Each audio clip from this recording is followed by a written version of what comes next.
It was just a slice of cherry pie and a warm booth. She thought she was saving a starving kid from the freezing rain. She didn't know the boy belonged to the most ruthless syndicate boss in the city, or that opening her door would seal her inescapable fate. The neon sign above Gallagher's diner sputtered, buzzing like an angry hornet, before half the letters shorted out, leaving only a blood-red DIE glowing into the Chicago night. Sadie wiped the Formica counter for the third time, her shoulders aching with the familiar exhaustion of a 14-hour shift. It was past midnight on a Tuesday, and the rain was coming down in sheets, turning the gritty pavement of the West Loop into a slick, black mirror. Sadie was 27, a woman who had traded her youth for a spatula and a stack of unpaid invoices when her father died, leaving her this crumbling diner and a mountain of quiet desperation. She reached up to turn the deadbolt on the glass door when movement caught her eye. Huddled against the brick exterior, tucked beneath the narrow overhang of the roof, was a child. Sadie froze. The boy couldn't have been older than 8. He was entirely drenched, his dark hair plastered to his forehead, shivering violently in the bitter October wind. But it wasn't just the cold that made Sadie's breath hitch. It was the darkening purple bruise swelling over his left cheekbone. He wore a navy peacoat that looked tailored and expensive, far too expensive for this neighborhood, but it was torn at the shoulder, smeared with mud and what looked unmistakably like dried blood. She didn't hesitate. Survival instincts in this part of town usually dictated minding one's own business, but Sadie threw the deadbolt and pushed the door open against the howling wind. "Hey!" she called out. "You're going to freeze out here. Come inside." The boy didn't flinch. He slowly turned his head, and Sadie felt a strange chill that had nothing to do with the weather. His eyes were a piercing, icy grey, and they lacked the wide, panicked look of a lost child. Instead, he calculated. He assessed the empty diner, the exhaustion on Sadie's face, and the warm glow of the overhead lamps before silently stepping over the threshold. "Sit anywhere," Sadie said gently, locking the door behind him and pulling the blinds down. "I'll get you a towel." When she returned from the back room, he had chosen a booth in the farthest corner, his back to the wall, giving him a clear view of both the front door and the kitchen. It was the tactical seating choice of a seasoned cop, not a second grader. Sadie handed him the towel, which he accepted with a stiff nod, patting his hair dry without a word. "I'm Sadie," she offered, pouring him a mug of hot cocoa and sliding a heavy plate across the table. On it sat a double cheeseburger, fries, and a thick slice of her signature cherry pie. "What's your name?" He stared at the food for a long moment. His stomach let out a violent, hollow growl, betraying his stoic facade. He picked up the burger. "Leo." "Well, Leo, you look like you've been through a war. Do you want me to call your parents or the police?" Leo paused mid-bite. The grey eyes flicked up to hers, terrifyingly deadpan. "Do not call the police, Sadie. They cannot help, and the men looking for me pay the police precinct very well." Sadie's blood ran cold. The articulate, chillingly calm way he spoke made the hair on her arms stand up. "Men looking for you? Leo, who did this to your face?" "The O'Bannon family," Leo said simply, taking a methodical bite of a French fry. "They tried to put me in a van outside my school. My security detail was compromised. I walked 6 miles through the alleys to lose them." Sadie stared at him, her mind struggling to process the words. Security detail? The O'Bannon family. The O'Bannons were notoriously violent Irish mobsters who ran the Dockland extortion rackets. They were monsters you read about in the Metro section of the Tribune, not people a child discussed casually over dinner. Before Sadie could reach for the landline behind the counter, a low, mechanical rumble vibrated through the diner's floorboards.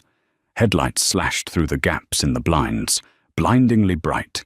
2 matte black Lincoln Navigators and a heavily armored Mercedes G-Wagon had just jumped the curb, boxing in the front of the diner.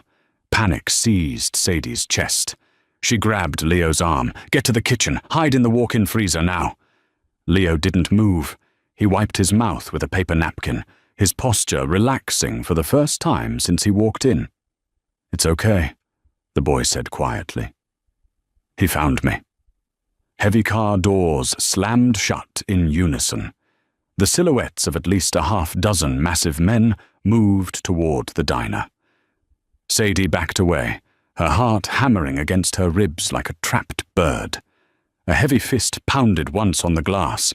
The lock clicked, completely useless against the brute force applied to it, and the door was shoved open, letting the storm inside. The air in the diner instantly shifted, growing suffocatingly dense as the men entered. They were dressed in impeccably tailored dark suits, rain beading on their broad shoulders. Their eyes scanned the room with lethal efficiency, hands resting casually near the bulges beneath their jackets. Then, the crowd of enforcers parted. The man who stepped through the doorway commanded the room without making a sound. He was tall, well over 6 feet, radiating a dark, coiled energy that made the oxygen seem to evaporate from the space. He wore a bespoke, charcoal Brioni suit, his dark hair slicked back from the rain.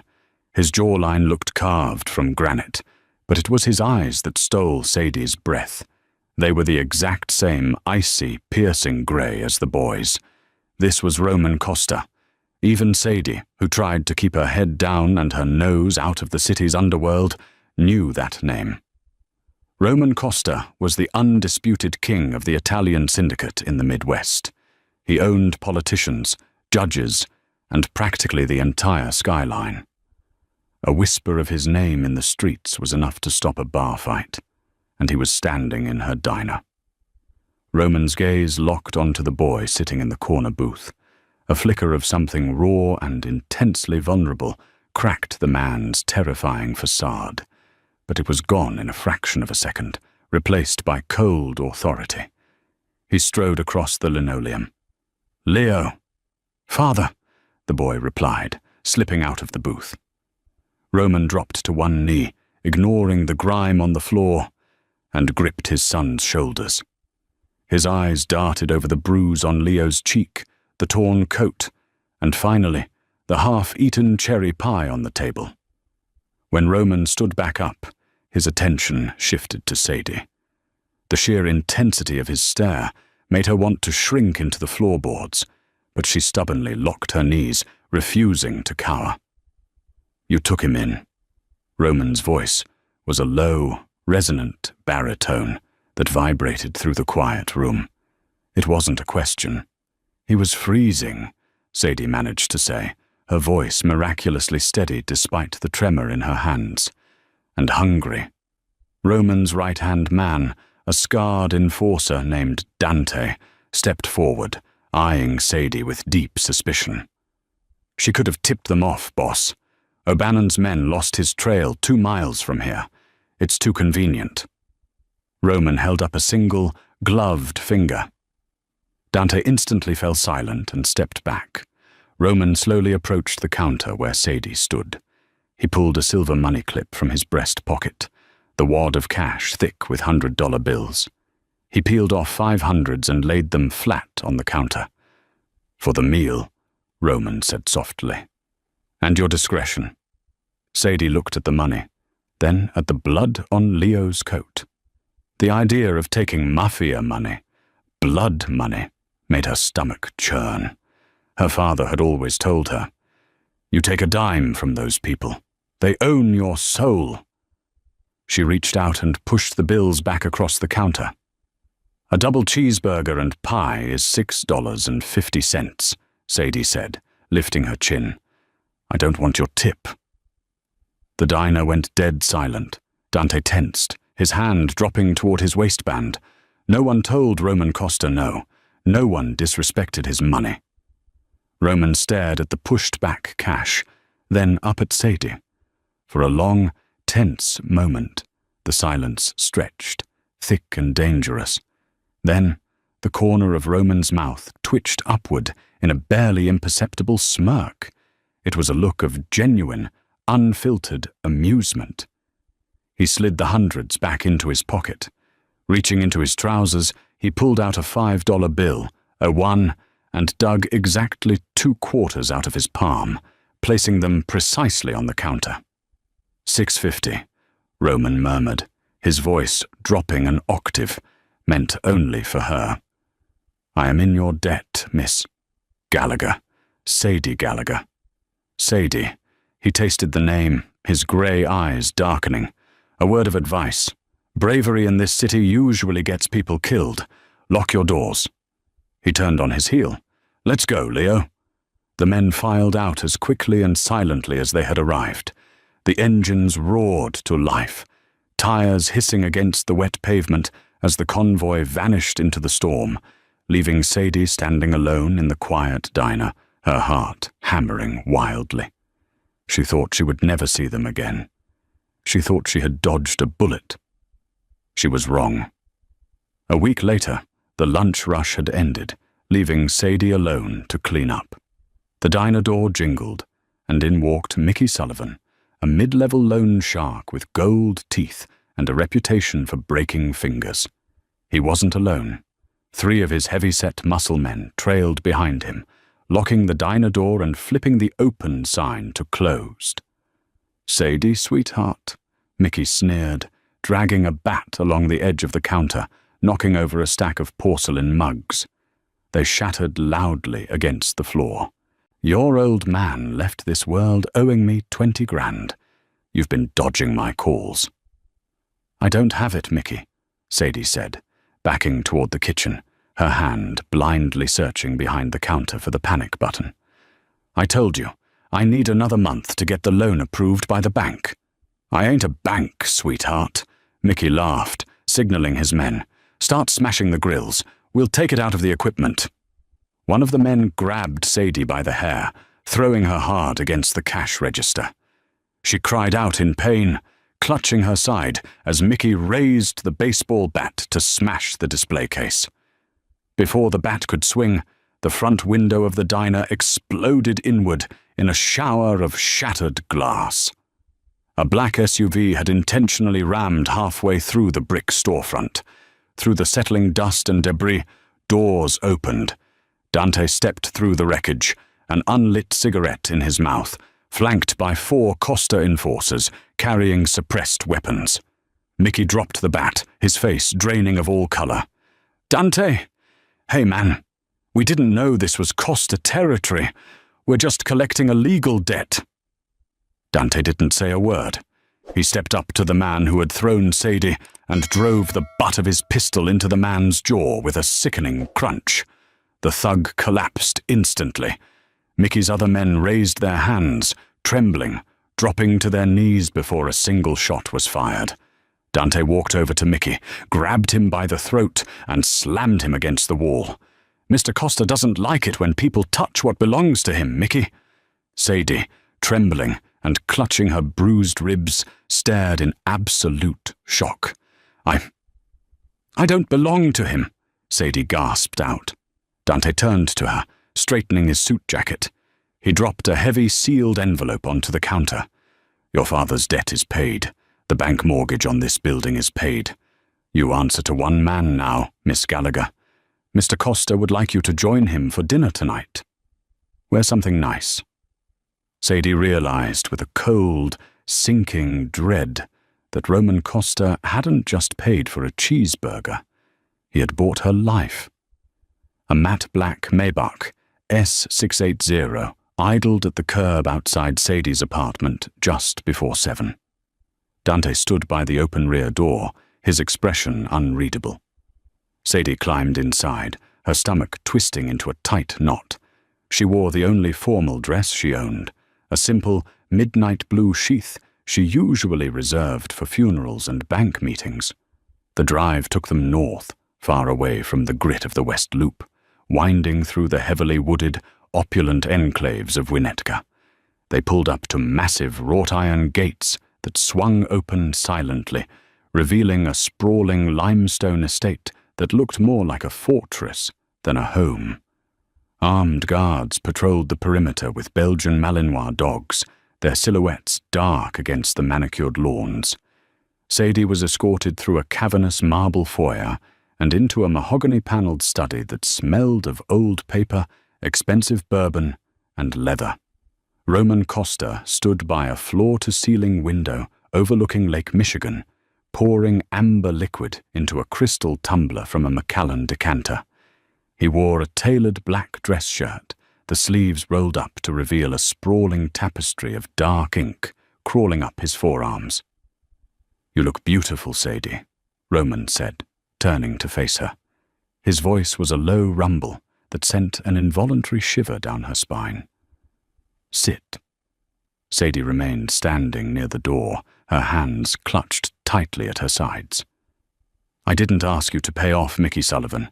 I don't want your money, Mr. Costa, and I certainly don't want to be owned by the syndicate." Roman took a slow sip of his bourbon, his icy grey eyes narrowing. "You think I paid off a two-bit street shark just to own a diner?" He set the glass down with a sharp clack. "Sit down, Sadie. We have much larger problems to discuss." Reluctantly, she took a seat in a high-backed leather wing chair. Roman paced to the other side of his massive oak desk.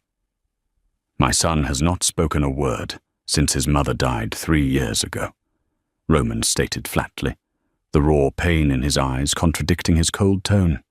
"Not to me, not to his therapists, not to his tutors.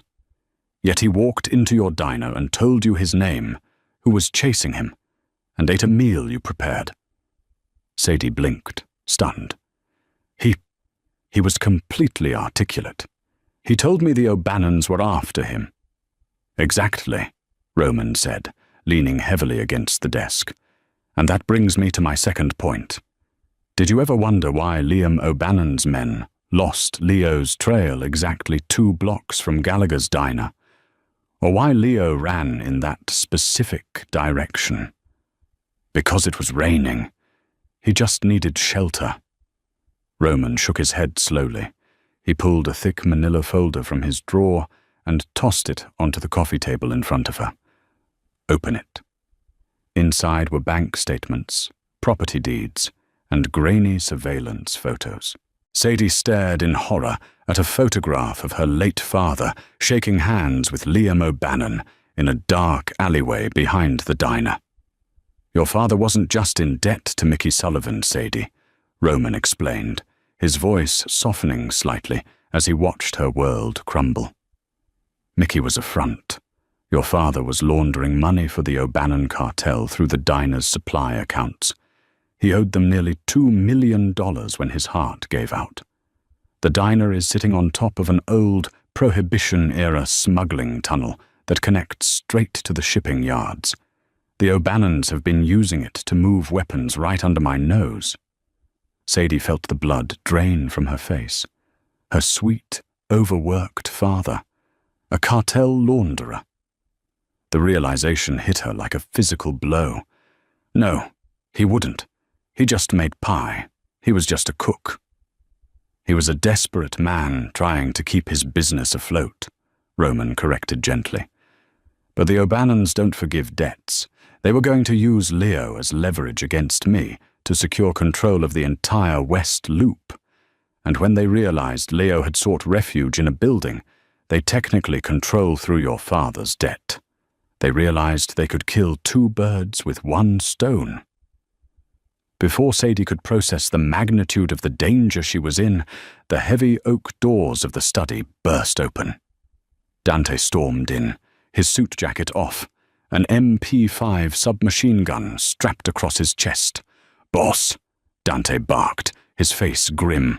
"Perimeter is breached. The O'Bannons sent a hit squad. They bypassed the main gate with a garbage truck packed with C4. They're on the lawn."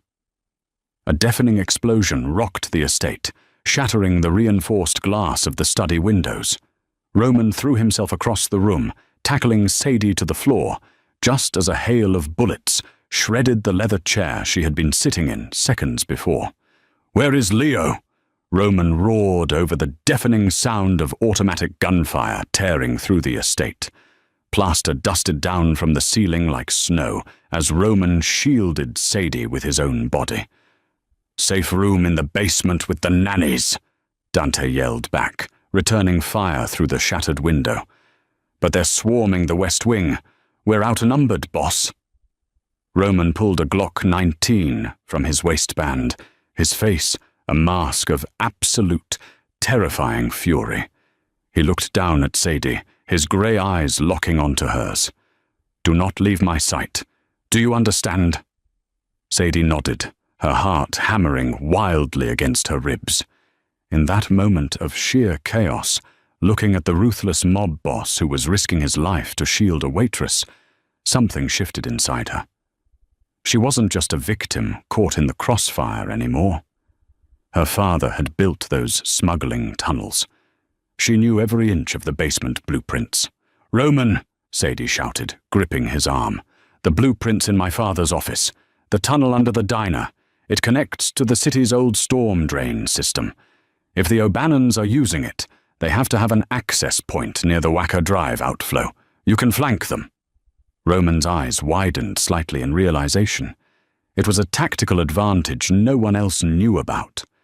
He hauled her to her feet, keeping her behind his broad frame as they moved out into the hallway. The sprawling Winnetka mansion had turned into a war zone. Smoke billowed through the corridors, and the sharp scent of cordite burned Sadie's lungs.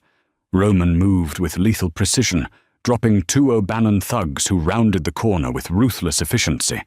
They fought their way down to the reinforced basement, where Dante secured the heavy steel door behind them. Inside the safe room, Leo was sitting calmly on a plush sofa, reading a hardcover book as if a cartel war wasn't raging above him. When he saw Sadie, he dropped the book and ran to her, wrapping his arms tightly around her waist. Roman paused, watching his son cling to the woman who had fed him a cheeseburger. The hardened Mafia boss closed his eyes for a fraction of a second, cementing his resolve. He turned to Dante. "Take half the men. Go to the Wacker Drive outflow. Flood the Wacker tunnel. Bury Liam O'Bannon's rats in the dark." The battle raged for another grueling hour, but Sadie's intel turned the tide. With the O'Bannon supply line ambushed and flooded from below, their reinforcements were cut off. Roman's men systematically eradicated the threat on the estate. Liam O'Bannon himself was caught trying to flee through the tunnels, only to be met by Dante in the dark. By dawn, the rain had stopped. The smoke had cleared, leaving the ruined majesty of Roman's estate bathed in pale golden light. Sadie stood on the terrace, a thick wool blanket draped over her shoulders, watching the cleanup crews discreetly remove the evidence of the night's violence. Roman walked up behind her, handing her a steaming mug of black coffee. His shirt was torn, his knuckles bruised and blooded, but he looked entirely at peace.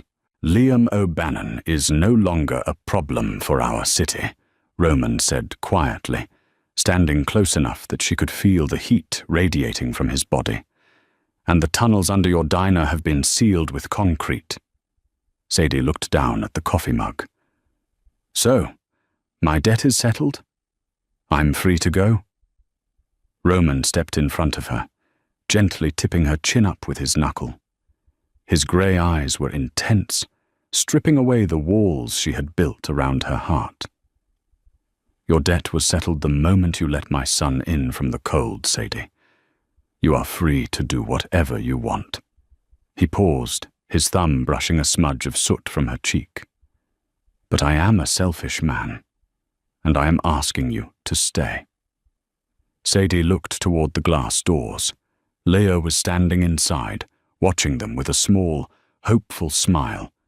She had spent her entire life trying to survive the darkness of Chicago. Now, the most dangerous man in the city was offering to be her shield. "I'm going to need a new grill for the diner," Sadie murmured. a small smile finally breaking through her exhaustion. "And the cherry pie is going to cost you $10 from now on." Roman chuckled, a deep, genuine sound that echoed across the ruined terrace. He pulled her into his chest, burying his face in her hair. "Whatever you want, Mea Regina." She had opened her door to save a hungry boy, but in the end, she had become the queen of an empire. Did this gripping tale of danger, loyalty, and unexpected mafia romance keep you on the edge of your seat? If you loved watching Sadie rise from a struggling waitress to the untouchable queen of the syndicate, hit that like button right now. Share this story with your friends who love a thrilling plot twist, and don't forget to subscribe to our channel for more intense, real-life drama stories.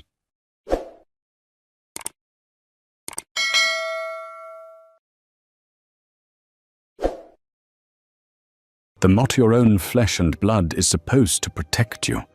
But when 23-year-old Jennifer Hayes was diagnosed as completely infertile, her parents didn't offer a shoulder to cry on. Instead, they saw a depreciating asset. To settle a crippling gambling debt, they sold her to the Chicago syndicate. The fluorescent lights in Dr. Harrison's office buzzed with a low, mechanical hum that seemed to vibrate straight into Jennifer's skull. The paper crinkled under her damp palms as she stared at the medical report. Premature ovarian failure. At 23 years old, her body had already shut down the one biological function society, and her family demanded of her. She would never carry a child. She would never feel a kick against her ribs or see her own eyes looking back at her from a crib. Jennifer walked out of the clinic and into the biting Chicago wind, pulling her coat tight around her slender frame. She needed her mother. She needed her father.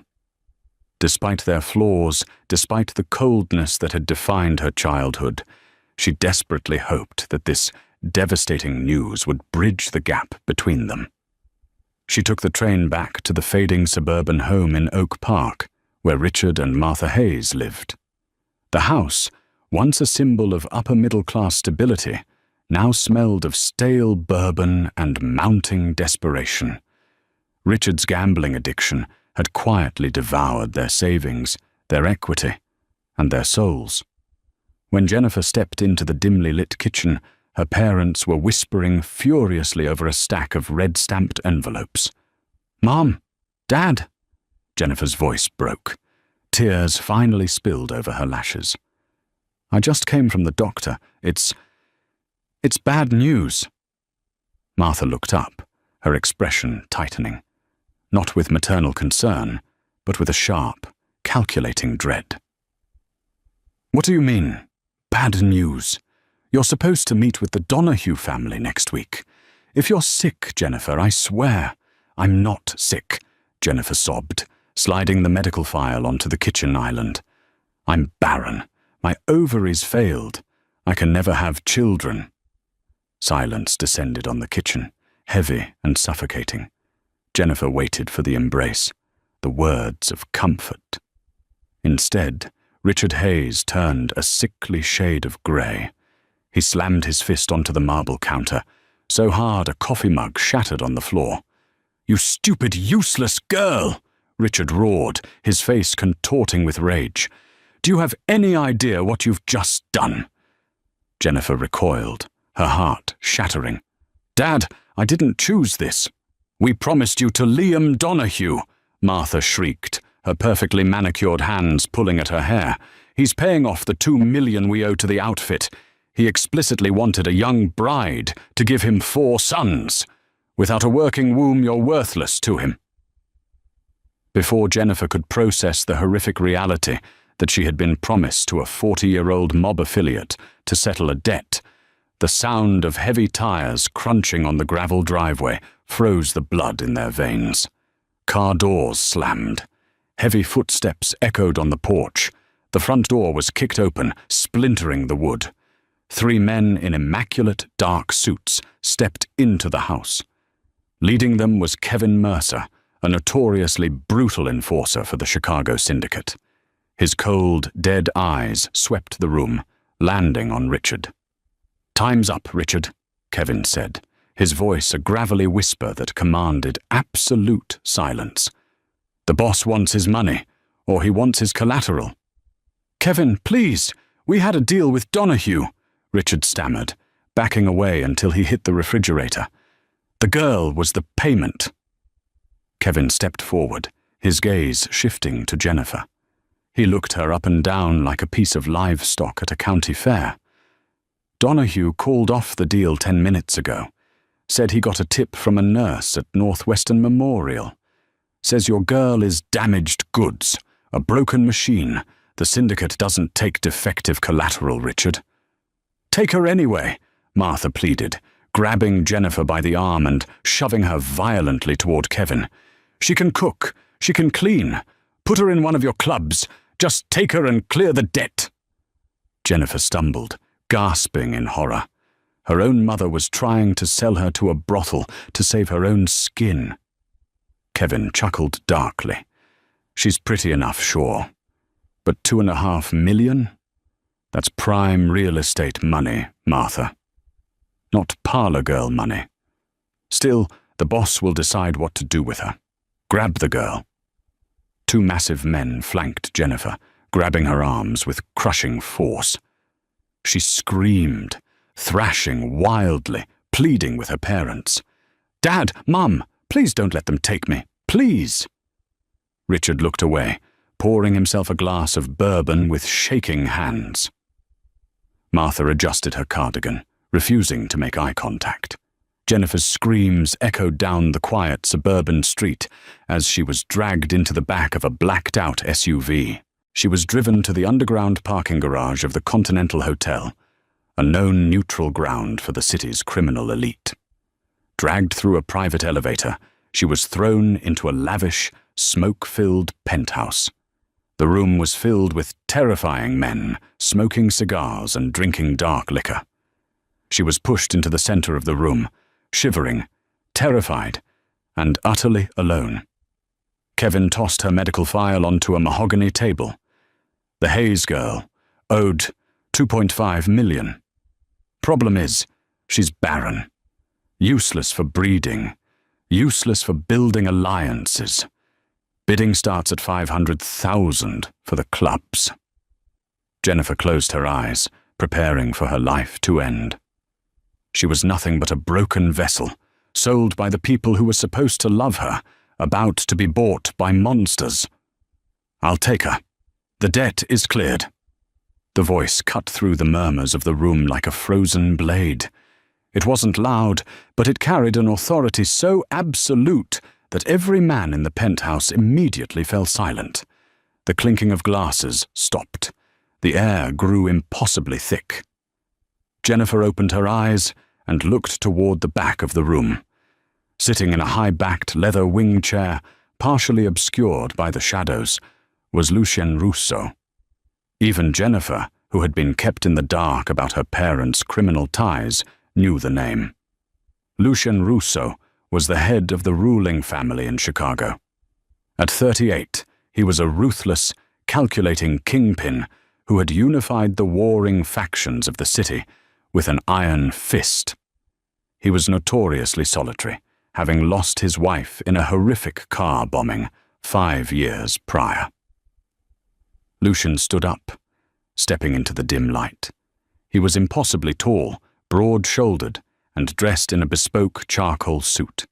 His dark hair was lightly peppered with grey at the temples, and his jawline looked as though it were carved from granite. But it was his eyes that terrified Jennifer the most. They were a piercing, icy blue, entirely devoid of warmth or empathy. He walked slowly to the center of the room, stopping inches from Jennifer. She trembled, her breath catching in her throat. He smelled of cedarwood, rain, and danger. Kevin cleared his throat, clearly unnerved. "Boss, with all due respect, you heard the report. She's defective. She can't give you an heir." Lucien didn't look at Kevin. His cold eyes remained locked on Jennifer's tear-stained face. I already have heirs, Kevin. I have 4 children. A 14-year-old son who will take my throne, a daughter who needs guidance, and twin 6-year-old boys who need a mother. He finally broke eye contact with Jennifer, turning to face his underbosses. My children are my bloodline, my only bloodline. If I marry a fertile woman, she will eventually want a child of her own. And when she has that child, she will look at my firstborn, Leo, not as a son, but as an obstacle to her own child's inheritance. Blood has been spilled in our world for far less. Lucian picked up the medical file from the table, glancing at it before tossing it into the burning fireplace. The flames licked at the paper, turning Jennifer's greatest shame into ash. A barren wife is exactly what I require, Lucian stated flatly. She will raise my children without the biological instinct to replace them. She has no family backing her, no allies to plot against me. She is perfect. The Hayes debt is forgiven. She belongs to me now. No one dared argue. Jennifer was hoisted to her feet. Lucian didn't offer his hand. He simply turned and walked toward the door, expecting her to follow. Having no other choice, and realizing this man had just saved her from a fate worse than death, she hurried after him. The drive to the Russo estate in Lake Forest was suffocatingly quiet. Lucian sat on the opposite side of the luxury vehicle, reading through emails on an encrypted tablet. He hadn't spoken a single word to her since they left the hotel. "Why?" Jennifer finally whispered, her voice trembling. "I understand what you said in there, about your children. But surely you could just hire a nanny." Lucian didn't look up from his screen. "Nannies can be bought. Nannies leave. A wife is bound by law and by our code. You are entering a fortress, Jennifer. You will be provided with endless wealth, absolute security, and a lifestyle your pathetic parents could only dream of. In exchange, you will devote every waking second of your life to Leo, Maya, Sam, and Luca. You will be their mother." He finally looked at her, his blue eyes piercing her soul. "This is a transaction. Do not expect romance. Do not expect love. If you betray me, or if you harm my children, I will bury you in the foundation of my newest high-rise. Do we understand each other?" Jennifer swallowed hard, nodding slowly. "I understand." The SUV pulled through massive wrought-iron gates, revealing an estate that looked more like a modern European castle than a home. Armed guards patrolled the perimeter. When Jennifer was led inside, the grandeur of the marble foyer took her breath away. But the house felt cold. It felt like a museum, perfectly curated, but lacking the chaotic warmth of a family. "Go to sleep," Lucian ordered, gesturing to a grand staircase. "A maid will show you to your room. Tomorrow morning you meet the children. Be ready." The next morning, Jennifer dressed in a conservative, soft beige sweater and slacks, trying to look as approachable as possible. She was led to the sunroom, where breakfast was being served. Lucian was already at the head of the table, sipping black coffee. Sitting around him were his 4 children. The tension in the room was thick enough to cut with a knife. "Children," Lucian said, his voice softer than it had been the night before, though still firm. "This is Jennifer. She is going to be living with us. She is my new wife." The 6-year-old twins, Sam and Luca, merely blinked at her, too young to fully understand the gravity of the situation. 10-year-old Mia, who had Lucian's dark hair but a haunting sadness in her eyes, shrank down into her chair, staring firmly at her pancakes. But it was 14-year-old Leo who struck a nerve. He was a miniature version of his father, tall, broad, with the same icy blue eyes. Except, unlike Lucian's cold indifference, Leo's eyes burned with pure, unadulterated hatred. Leo stood up, throwing his napkin onto his plate. He looked Jennifer up and down with absolute disgust. "You aren't my mother," the boy spat, his voice shaking with anger. "You're just a whore my father bought to clean up his mess." "Leo!" Lucian barked, half rising from his chair. But Leo was already walking out, shoving his shoulder hard into Jennifer as he passed her. Jennifer stumbled, catching herself on the doorframe. She looked back at the table. The twins were quietly crying. Mia was trembling, and Lucian was massaging his temples, looking older and more exhausted than he had the night before. Jennifer realized then that she hadn't just been bought to be a prop. She had been dropped into the middle of a broken, grieving family, surrounded by invisible landmines. If she was going to survive in this Mafia fortress, she wouldn't just need to play a role. She would have to somehow heal them. The days that followed were a grueling test of endurance.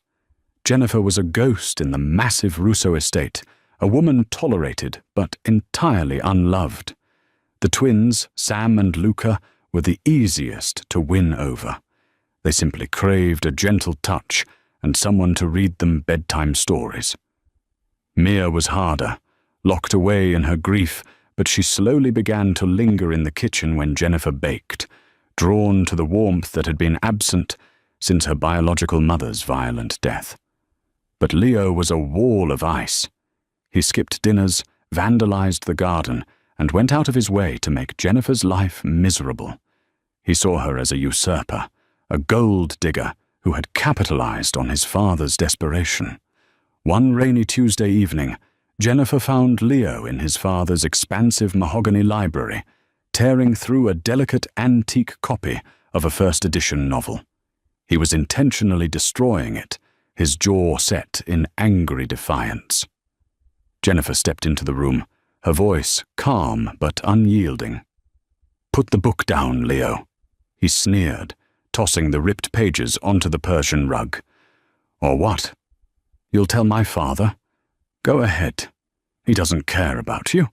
You're just a transaction." Jennifer walked over, slowly picking up the torn pages. She didn't yell. She didn't cry. She simply looked at the boy whose pain was bleeding out as rage. "You're right," Jennifer said softly, sitting in the leather chair opposite him. "I was a transaction. My own parents sold me to a syndicate enforcer because the doctor told them I was barren. I was defective collateral. I know what it feels like to be discarded by the people who are supposed to protect you."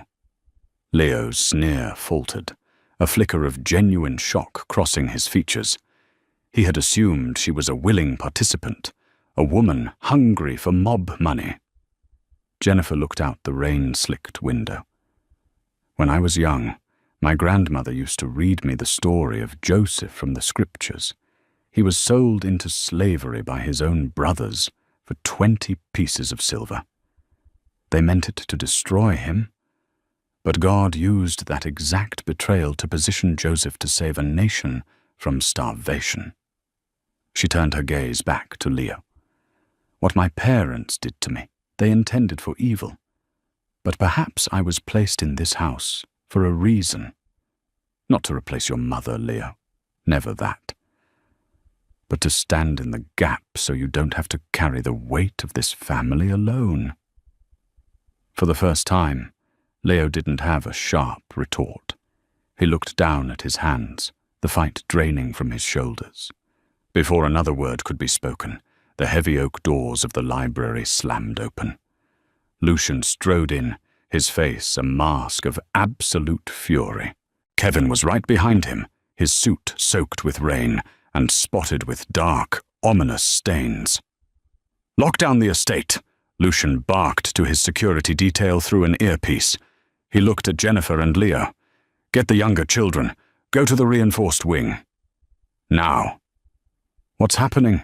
Jennifer asked, her heart hammering against her ribs. "The Volkov Bratva," Kevin grunted, wiping a smear of blood from his cheek. They hit 2 of our ports on the south side. It's a full takeover attempt." Jennifer had heard whispers of the Volkovs from the house staff. They were a ruthless, terrifying syndicate operating out of the freezing, desolate diamond mines of Yakutia, Siberia. Viktor Volkov, their notoriously bloodthirsty leader, had been looking for a way to funnel his illicit Siberian diamonds through Chicago's underground markets. Lucian had refused the partnership. Now, the Volkovs were taking the ports by force. "Victor is in the city," Lucien said, pulling a heavy tactical vest from a hidden wall compartment. "He knows I won't bend, so he's trying to cut the head off the snake. They are coming here." "Dad, let me fight," Leo pleaded, stepping forward. "I can shoot."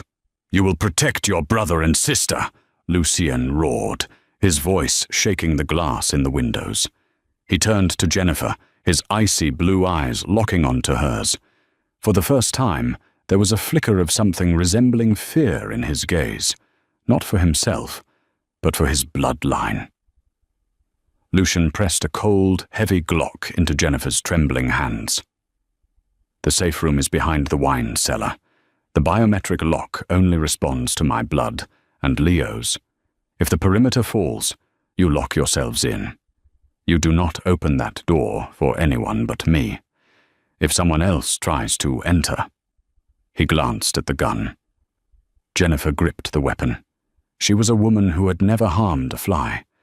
But as she looked at Leo and thought of Mia and the twins sleeping upstairs, a fierce, primal instinct ignited within her.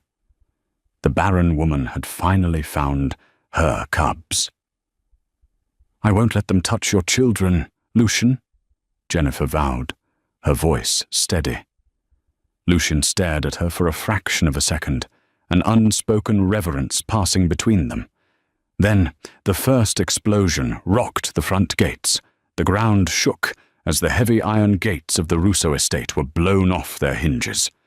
Alarms blared, a piercing shriek that cut through the thunder of the storm outside. Jennifer didn't hesitate.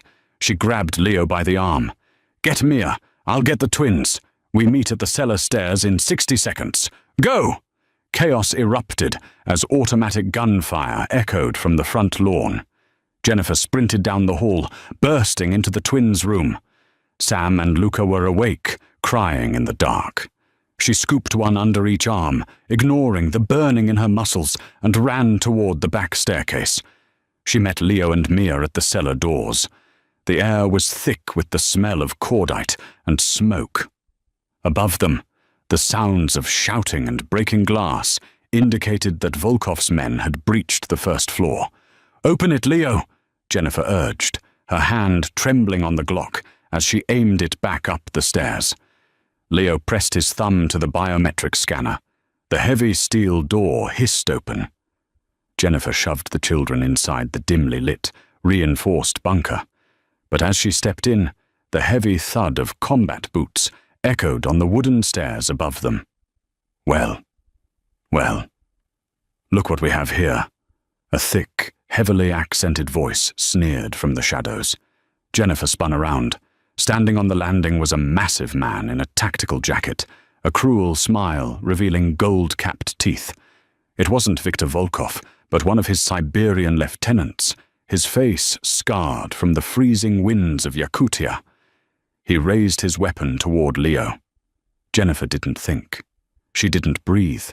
The underdog, the woman who had been kicked and sold and told she was worthless her entire life, stepped directly in front of the Russian mercenary, shielding Lucian's air with her own body.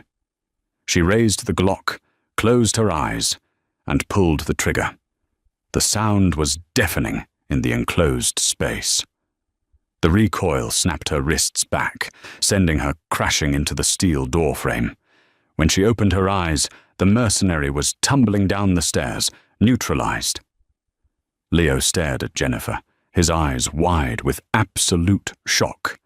She had just taken a life to save his. The wall of ice between them shattered completely. "Get in!" Jennifer gasped, pulling the heavy steel door shut behind them and throwing the internal deadbolts. For 4 agonizing hours, They sat in the dark. Jennifer held the children close, whispering prayers and humming soft hymns to drown out the muffled sounds of warfare echoing through the foundation of the house. Leo sat shoulder to shoulder with her, his hand gripping her sleeve, silently acknowledging her as his family. Finally, the external comms radio in the safe room crackled to life. "Jennifer. Leo. It's over." Lucien's exhausted, gravelly voice filled the small room. When they opened the door, the estate was a ruin of shattered glass and bullet-riddled walls, but Lucien was alive. His men had successfully repelled the Yakutia hit squad, driving the Volkov Bratva out of Chicago. Lucien stood in the foyer, covered in soot and blood. When he saw Jennifer leading his children up from the cellar, completely unharmed, he dropped his weapon. He crossed the room in 3 massive strides, and for the first time pulled Jennifer into a desperate, crushing embrace. "You kept them safe," he whispered into her hair, his voice cracking. "You saved my family." "They are my family too," Jennifer replied, wrapping her arms around his broad shoulders. The dust settled over the next few weeks, but the war wasn't entirely over. The syndicate needed to know how Volkov's men had bypassed the outer perimeter security codes so easily. Kevin conducted a ruthless investigation. 2 weeks later, Lucien summoned Jennifer to the same underground penthouse at the Continental Hotel where he had first purchased her. When she arrived, the room was empty, save for Lucien, Kevin, and 2 figures kneeling on the floor, their hands bound with zip ties. It was Richard and Martha Hayes, Jennifer's parents. Jennifer gasped, taking a step back. Lucien stood beside her, his hand resting protectively on the small of her back. "Kevin traced the security breach," Lucien said, his voice terrifyingly calm. "Your father owed money to a new bookie, a bookie connected to the Russian mob. He sold the schematics to our estate to pay off his gambling debts. He nearly got my children killed." Richard looked up, weeping hysterically. "Jennifer, sweetheart, tell him to let us go. We're your family." "You sold her for $2 million, Lucien stated coldly. "You threw her to the wolves because her body didn't work the way you wanted it to, and then you tried to sell my children to the slaughter." Martha sobbed, her makeup running down her face. "Jennifer, please, have mercy." Jennifer looked at the people who had brought her into the world, the people who had looked at her medical diagnosis and saw only a loss of profit. The universe has a strict law of reaping and sowing, a brutal, undeniable karma that eventually balances the scales of justice. Jennifer felt no anger, only a profound, hollow pity. "I told you the day you sold me that I didn't choose to be Barren," Jennifer said, her voice echoing in the quiet room. "But I do choose my family, and you are not it." She turned to Lucien. "I don't want their blood on my hands, but I never want to see their faces again." Lucien nodded once to Kevin. "Take everything they own. Drain the bank accounts, seize the house, take the cars. Leave them with the clothes on their backs, and drop them in the worst slum in the city. If they ever cross into my territory again, they won't leave breathing." As her screaming parents were dragged out of the room to face the absolute ruin they had built for themselves, Jennifer felt a massive weight lift from her chest. The cycle of abuse was broken. Lucien turned to Jennifer, gently tilting her chin up to meet his intense blue eyes. "I told you on our first night that this was a transaction, that you shouldn't expect love." He slowly knelt on one knee, taking her hand in his. The ruthless Mafia boss, the solitary king of Chicago, bowed his head. "I was a fool," Lucien murmured. "You came into a house of ice and brought the sun. You took my broken pieces and forged a family. You are not a transaction, Jennifer. You are my equal. You are the matriarch of this empire. I love you, completely and unconditionally." Tears streamed down Jennifer's face as she pulled him up, kissing him deeply.